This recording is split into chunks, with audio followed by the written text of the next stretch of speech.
Warehouse native is important for a variety of reasons. It keeps your data secure, free of any breach risk, helps you adhere by GDPR standards by keeping all your data in your cloud.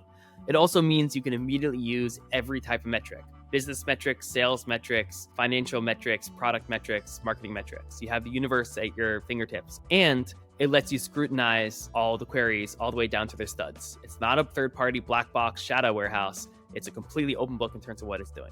But the downside is suddenly your warehouse bill is going to be triggered by a third party.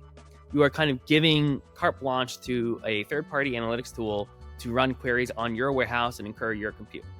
At Eppo, we take this very seriously. We've been in the game of warehouse native since inception. It's the only mode we operate in. And as a result, we've had to take warehouse compute very, very seriously, even as we're dealing with people with hundreds of millions of daily active users and with thousands of experiments. So how do we do this? Well, there's three main levers we can pull to actually keep warehouse compute down. The first is that we only calculate what we need to compute. That is in two ways. One is all of our data pipelines everywhere are incremental.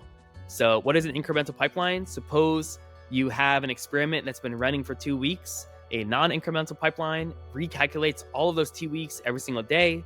An incremental pipeline will only calculate the data from the most recent day.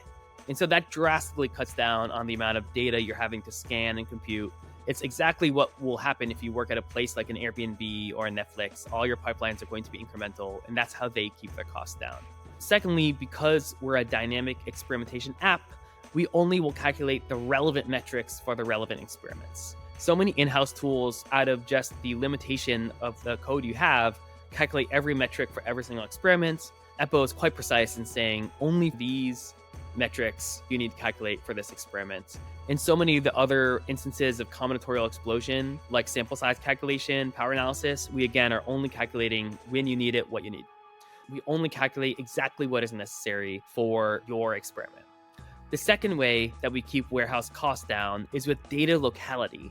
This is a very deep topic that probably requires a much deeper examination, but all of these cloud data warehouses are very sensitive to how close together, how clustered together is your data as you're scanning through it and computing it. There's a lot of proprietary stuff in terms of Eppo's warehouse engine, but as we go and we start scanning all of these metrics and all of these experiments, we are doing a bunch of conscious query optimization to say all the data that is close to each other, how can we make sure we only scan and compute it once in a very tight way? So data locality and a whole bunch of micro optimizations, very specific optimizations only for Snowflake, only for Databricks, only for Redshift, only for BigQuery. Each one of these has a bunch of its own paradigms of how you achieve data locality. Eppo has gone to the depths of all of them to figure out how to cut warehouse costs by almost 95%. So this stuff really matters. The third way in which we keep warehouse costs down is with a whole bunch of warehouse observability tools. All of our Eppo customers, you can get a dashboard that says, here are all the experiments that are running with all their metrics. Is anything spiking costs? Did it suddenly spike yesterday? We sit on top of your data, and thus we're beholden to the state of your data and how your employees configure our app. And so the responsibility we take is that if anything, whether out of your own warehouse or out of your own users, is suddenly spiking warehouse costs, we're going to proactively let you know and give you a full set of observability tools to figure out what is driving all the warehouse costs. So Eppo, we take warehouse compute costs extremely seriously. We live and die by it as the only platform that is 100% warehouse native.